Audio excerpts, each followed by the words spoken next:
Bien-aimés dans le Seigneur, shalom, bonjour pour ceux qui vont se réveiller le matin et bonsoir ou bonne nuit pour ceux qui dorment maintenant. Que Dieu soit loué. Je voulais remercier notre Dieu pour ce moment de partage euh, qu'il qu'il m'a accordé pour parler de la part de l'Éternel. Je remercie tous les leaders. Et puis, j'ai béni tous les serviteurs et toutes les servantes de Dieu qui sont passés pour nous parler de la part de l'Éternel. Que Dieu soit loué, que Dieu vous bénisse abondamment. Je vais passer tout droit à la lecture de la parole de Dieu. Avant cela, je voulais partager mon thème. Mon thème est intitulé La création et les 5 principes de leadership. Je vais lire la parole de Dieu dans le livre de Genèse chapitre 1, versets 26 à 28. Puis Dieu dit, faisons l'homme à notre image, à notre ressemblance, qu'il domine sur les poissons de la mer, sur les oiseaux du ciel, sur les bétails, sur toute la terre et sur tous les reptiles qui rampent sur la terre. Dieu créa l'homme à son image. Il les créa à l'image de Dieu. Il créa l'homme et la femme. Dieu les bénit et leur dit, reproduisez-vous, devenez nombreux, remplissez la terre et soumettez-la. Dominez sur les poissons de la mer, sur les oiseaux du ciel et sur tout animal qui se déplace sur la terre. Que Dieu soit loué. Amen. Amen. Bien-aimés dans le Seigneur, ce verset est tellement simple. Certainement, vous avez déjà lu ça, mais je voulais qu'on puisse juste partager quelques idées qui m'ont touché au cœur. Dans ce verset biblique, il y a des mots qui ont attiré mon attention. Il s'agit de l'image et de la ressemblance. Comme vous savez, quand Dieu a commencé la création, il a commencé par créer les ciels et la terre. Je vais donner ça d'une manière vague. Dieu a commencé par créer les ciels et la terre.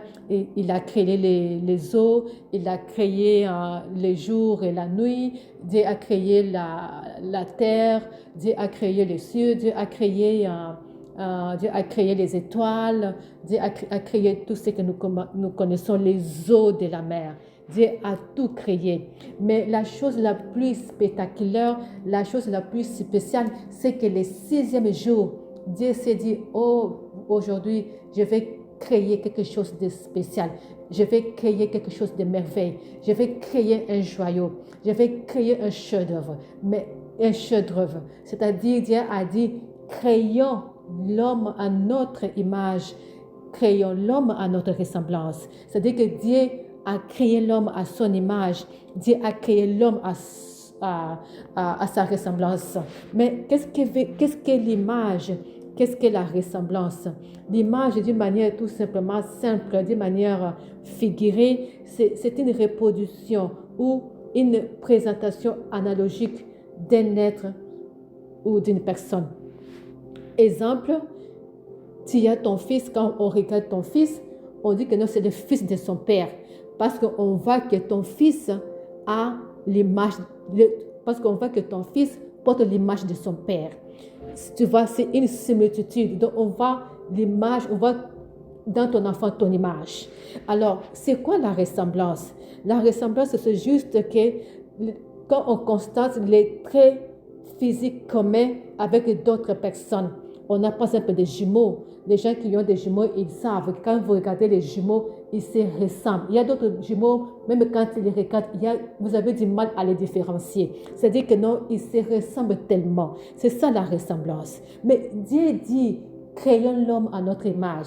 Quand je vois l'homme avec H majuscule. Je prends l'homme et la femme. Créons-les à notre image. À notre image. C'est-à-dire que quand on te regarde, toi, tu es l'image de Dieu. Quand je me regarde moi, je suis l'image de Dieu. Dieu a dit, créons l'homme à notre image. Créons l'homme à notre ressemblance. Que veut dire créons l'homme à notre image?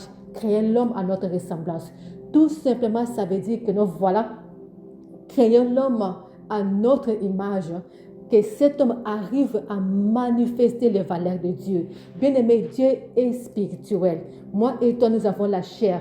Moi et toi, nous avons l'âme. Moi et toi, nous avons l'esprit. Mais Dieu est esprit. Comment arriverons-nous à manifester la vie de Dieu ou bien arriver à manifester les œuvres de Dieu en nous? Ce n'est que par l'esprit que nous arriverons à être une représentation de Dieu. Dieu a dit, créons l'homme à notre image, à notre ressemblance, pour que cet homme arrive à manifester la vie de Dieu, pour que cet homme arrive à régner, pour que cet homme arrive à dominer. Bien-aimé, on peut dominer. Bien-aimé, on peut régner que si seulement nous manifestons l'image et la ressemblance de Dieu. Amen. Alors, prends un exemple, tu as ton enfant à l'école, ton enfant a tabassé un autre enfant et qu'on t'appelle à l'école pour venir répondre à l'appel du directeur. Tu pars là-bas, tu vois que non, voilà, ton enfant fait des dégâts, il a tapé un autre enfant. Ok, tu vas essayer de régler ça d'une manière propre avec le directeur, tu vas demander, tu vas t'excuser. Mais quand tu vas tirer ton enfant de côté, tu vas dire à ton enfant, mais qu'est-ce que tu as fait à l'école? Tu ne vois pas que c'est mon image que tu es en train de bafouer, c'est mon image qui est abîmée. Toi, mon enfant, mais comment est-ce que tu as agi comme ça? À qui tu ressembles? Et tu vas poser à l'enfant ta question, ça nous est déjà arrivé, mais à qui tu ressembles? Mais l'enfant peut ressembler qu'à son père, l'enfant peut ressembler qu'à sa mère. Et tu vas dire que non, voilà, ces caractères-là, moi je n'agis pas comme ça, ton père n'agit pas comme ça, mais où est-ce que tu as pris ces caractères? C'est juste parce que tu as vu dans ton enfant un corps étranger, un caractère que toi, tu n'as pas, un caractère que ton père ou bien un caractère que toi maman tu n'as pas ou bien toi papa tu n'as pas, mais que ton enfant a manifesté à l'école. Et tu vas dire, mais pourquoi tu as agi comme ça? C'est mon image qui est abîmée. Mais à qui tu ressembles? Tu vois, ce qui s'est passé à l'école, c'est une image que tu n'as pas appréciée. Prenons l'exemple de nos politiciens aujourd'hui. Ils sont en train de faire des choses de manière en coulisses, peut-être de voler l'argent, mais ils sont en train de cacher leur aspect intérieur. C'est-à-dire que nous voyons que l'apparence, c'est une bonne personne, nous voyons l'apparence, c'est une personne bien, nous voyons l'apparence qui frappe aux yeux de tout le monde. Mais intérieurement, lui sait que non, il fait les dégâts, il vole. Mais une fois qu'il sera pris la main dans les sacs et que ce problème sera connu aux yeux de tout le monde, c'est le Facebook, c'est le WhatsApp qui va parler et c'est son image qui sera bafouée. Ça sera un scandale et c'est son image qui sera bafouée et on ne va pas le voir comme on le voyait auparavant. Mais quand il vivait dans les quand il était en train de se cacher, c'était pour qu'on ne puisse pas voir exactement ce qu'il est. Donc aujourd'hui, nous sommes en train de mener une vie comme ça. C'est-à-dire que dans notre image, là, j'apparais, quand on me voit une personne sainte, quand on me voit une personne spéciale. Mais intérieurement, l'image que je représente, celle moi, je connais ce que je suis. Et Dieu au ciel voit et dit, oh mon Dieu, ma fille.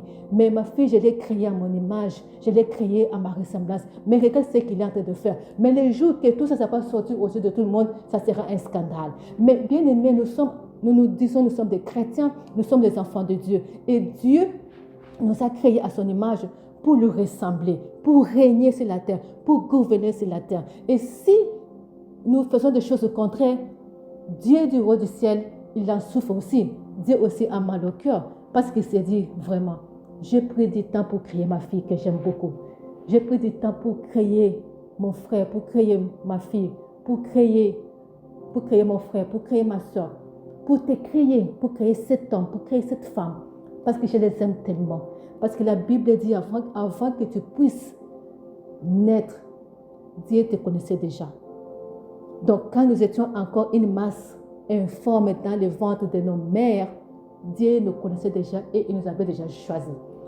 Il dit, je crée cet homme à mon image, à ma ressemblance, pour que cet homme puisse gouverner, pour que cet homme puisse régner. Mais qu'est-ce que nous sommes en train de faire? Chaque fois que nous tombons dans le péché, chaque fois que nous vivons dans le murmure, chaque fois que nous vivons dans les critiques, dans les mensonges, dans les vols, dans les soucis, dans les inquiétudes, c'est le cœur de Dieu que nous sommes en train de briser. Parce qu'il a mis du temps, bien aimé, il a mis du temps pour te créer. Il pouvait te créer un animal. Il pouvait te créer une plante. Il pouvait te créer autre chose. Mais il a dit, laisse-moi d'abord créer d'autres choses avant parce que je veux faire une personne spéciale.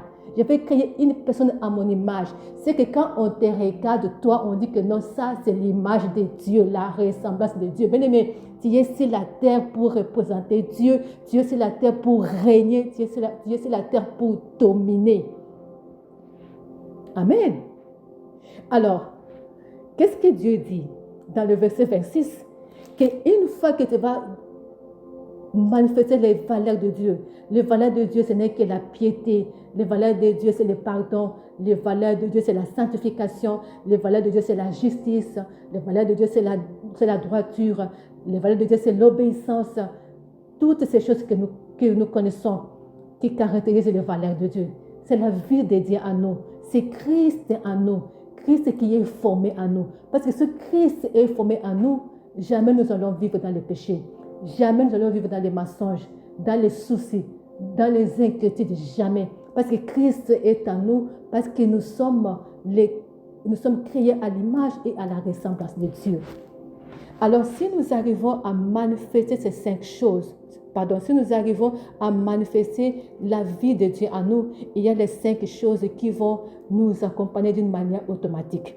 Dieu, après avoir créé l'homme à son image et à sa ressemblance, il va lui dire, voilà, allez-y. Il va ordonner, Dieu dit, allez-y, multipliez-vous. La première chose, c'est la fécondité. Dieu dit, la fécondité, il va les envoyer pour la fécondité.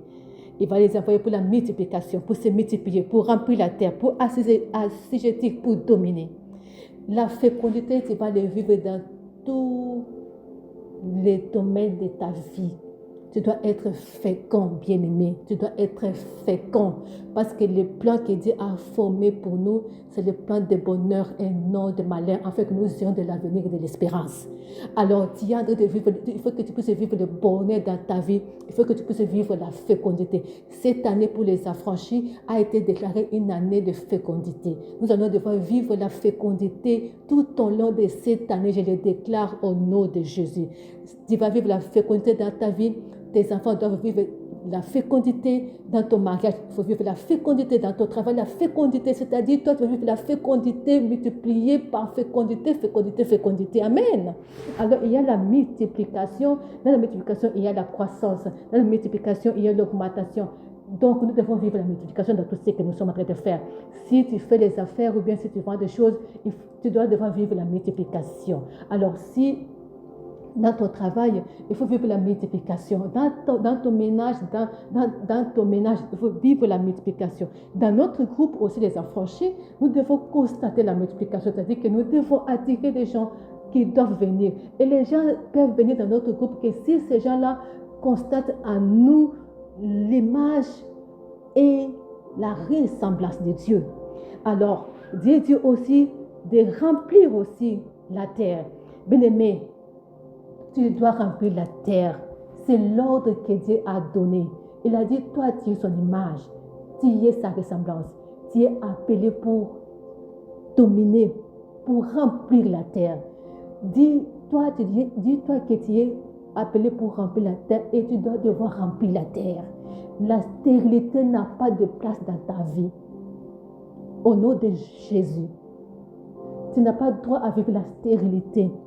Tu dois devoir remplir la terre. Tu dois devoir créer, bien-aimé. Parce que le remplissage, la maternité doit se manifester. La continuité de la création doit être visible dans ta vie. Tu dois continuer à créer au nom de Jésus. Dieu nous dit que nous allons devoir assujettir et dominer. Assujettir et dominer, c'est arriver à assujettir la nature. Ne laisse pas la nature t'assujettir. Ne laisse pas la nature te dompter. Toi, tu dois devoir assujettir la nature, assujettir la maladie, assujettir la pauvreté, assujettir toutes les choses qui te ramènent vers les bas, les soucis, les inquiétudes, assujettir-les au nom de Jésus, parce que Dieu t'a appelé pour gouverner avec lui sur la terre. Dieu t'a appelé pour dominer. Dominer, c'est avoir de l'autorité, bien-aimé. Tu dois devoir avoir l'autorité dans tout ce que tu entreprends. Tu dois devoir devenir grand autorité. Tu dois avoir le contrôle de toutes choses, bien-aimé, dans le Seigneur. Tu dois devoir gouverner avec Dieu sur la terre. Vous savez, aujourd'hui, ce qui se passe dans notre pays, tout simplement parce que les gens qui sont élevés, c'est vrai qu'ils sont l'image et ils sont la ressemblance de Dieu. Mais la vraie image, la ressemblance de Dieu, c'est l'homme intérieur qui doit devoir croître, cet homme intérieur. Les gens qui ont le valeur de Dieu. Et si nous sommes là parce que nous avons ces valeurs de Dieu, nous sommes appelés à gouverner, bien-aimés. Nous devons avoir visé nos yeux haut comme les aigles. Dire que non, voilà, je suis une créature de Dieu. Je dois dominer, je dois régner. Je dois gouverner. Bien-aimés, nous ne sommes pas différents de ceux qui sont en train de gouverner. Et ils sont en train de gouverner avec des cœurs qui ne sont pas bons. Mais nous sommes les enfants de Dieu. Nous devons gouverner, nous devons régner. Alors, je suis en train de nous encourager une personne ce soir que tu es appelé à régner, tu es appelé à gouverner parce que tu es la nature de Dieu, parce que tu es la vie de Dieu, parce que tu es la personne que Dieu a créée à son image et à sa ressemblance, et que tu es en toi en train de manifester les valeurs de Dieu. Tu dois devoir régner et vivre ces 5 principes, la fécondité, la multiplication, les remplissages. Tu dois devoir assujettir et tu dois devoir dominer dans le nom de Jésus-Christ. Parce que dans le livre de 1 Jean 4, 7, il est écrit: tel il est, tel nous sommes. Nous sommes sa ressemblance. Nous sommes son image. Nous sommes appelés à régner. Nous sommes appelés à dominer. Nous sommes appelés à gouverner. Parce que dans le livre de Luc, chapitre 10, 19 à 21, Dieu dit qu'il nous a donné l'autorité de pouvoir, de marcher sur les serpents et les scorpions, et sur toute la puissance de l'ennemi. Et rien, quand je dis rien, la maladie ne peut rien contre toi. La stérilité ne peut rien contre toi. La pauvreté ne peut rien contre toi. Les péchés ne peuvent rien contre toi. Mais c'est toi qui dois devoir dominer ces choses et rien ne pourra te nuire. Rien ne pourra nuire à ta vie. Rien ne pourra nuire à ta famille. Rien ne pourra nuire à tes enfants. Rien ne pourra nuire à tes projets dans le nom de Jésus-Christ. Alors je suis en train d'encourager quelqu'un cette nuit que tu es une créature de Dieu, que tu es créé à l'image et à la ressemblance de Dieu, bien-aimé. Et tu dois devoir vivre cela. Sois déterminé. Dis-toi que non, je dois devoir vivre l'image et la ressemblance de Dieu sur la terre. Je dois gouverner sur la terre. Et ces 5 principes, je prie pour que ces 5 principes puissent t'accompagner dans le nom de Jésus. Je nous encourage parce que nous savons notre prière le 31 janvier, bien-aimés. Venez nombreux, nous allons prier. Si vous avez remarqué, depuis que les bien-aimés ont commencé à parler de la part de Dieu depuis le dimanche, tous nous sommes en train d'acheminer vers le même point. Venez nombreux, nous avons prié le 31, nous devons prier et élever le trône de Dieu et entrer en possession de nos promesses. Car trop, c'est trop. Nous devons vivre et entrer en possession de nos promesses dans le nom de Jésus. Amen. Que Dieu vous bénisse.